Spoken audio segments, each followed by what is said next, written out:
Welkom by vanoggend se wandel in die woord. Vanoggend se tema, Sola Scriptura en die eensame eksegeet. Ons sou ook kan sê, die skrif alleen en die eensame Bybelleser. Luther se verwerping van die tradisie het 'n radikale verskywing meegebring. Van nou af sou die skrif alleen die bron van waarheid wees. Geen dogma, geen kerkvergadering, geen kerkvader sou meer die interpretasie bepaal nie. Die slagspreuk, Sola Scriptura, of dan nou die skrif alleen, het dit nie net 'n teologiese stelling geword nie, maar 'n hermeneutiese revolusie ontketen. Maar hierdie revolusie het 'n prys gehad. Die eksegeet het sy moeder verloor, die kerk wat hom geleer het hoe om die woord te bestudeer en te vertolk. Sonder die tradisie moes hy nou alleen die teks betree. Bybel lees het 'n eensame taak geword. Die kerk was nie meer 'n rugsteen in die vertolking daarvan nie. Elke teoloog moes nou self sin maak van die skrif, sonder die beskerming van Vincentius se bekende aanhaling, wat ek in Afrikaans kan vertaal met, wat oral, altyd en deur almal geglo is. Om hierdie eensame roeping te verlig, het die reformatie 'n nuwe pad begin loop. Die pad van historiese ondersoek, vra oor die oorsprong van tekste, die bedoeling van auteurs en die konteks van die tyd het sentraal begin staan. Al het Luther en Calvin nie self reeds historiese kritiek beoefen nie, het hulle beweging ontketen wat daartoe sou lei. Hierdie die Bybel alleen belydenis het 'n navorsingsdrang ontketen om die skrif in sy oorspronklike tale, historiese omstandighede en literêre forme te verstaan. Dit het gelei tot die ontdekking van byvoorbeeld 'n lang ontstaansproses van die Ou Testament.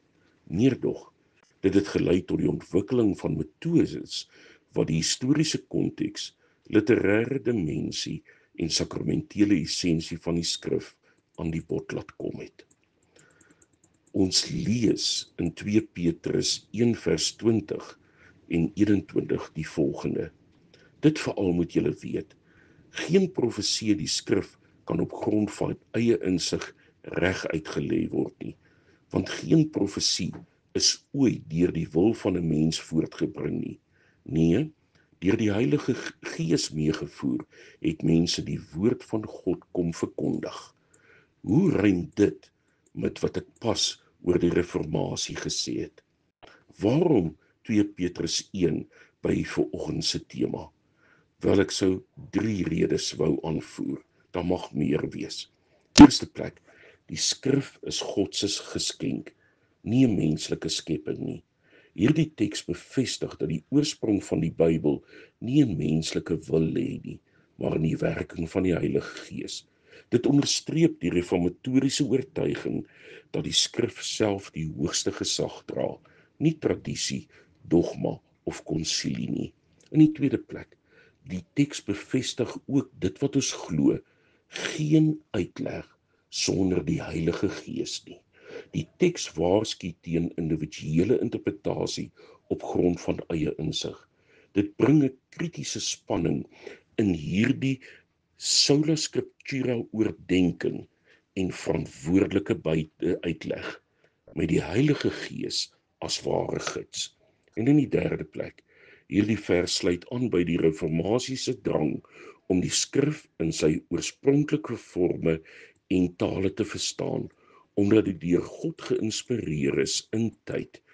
Dit regverdig die beweging na historiese en literêre ondersoek sonder om die goddelike oorsprong te kompromiteer. Kom ons bid saam. Here, u woord is genoeg, 'n lamp vir ons voete, 'n lig op ons pad. Maar soms voel ons alleen in die uitleg, verlate in ons soeke na betekenis, verward in die kakofonie van soveel stemme, agtergrondgeraas. Ons staan voor die teks, ontbloot, vraand, afhanklik. Leer ons om nie op eie insig te vertrou nie, maar op u Gees wat die woord lewend maak. Laat Christus die sleutel wees, die hartklop van elke vers, die lig wat ons leeswyse rig. Mag ons nie net navors nie, maar aanbid, nie net verstaan nie, maar gehoorsaam. U woord is genoeg, want U is daarin teenwoordig. Amen.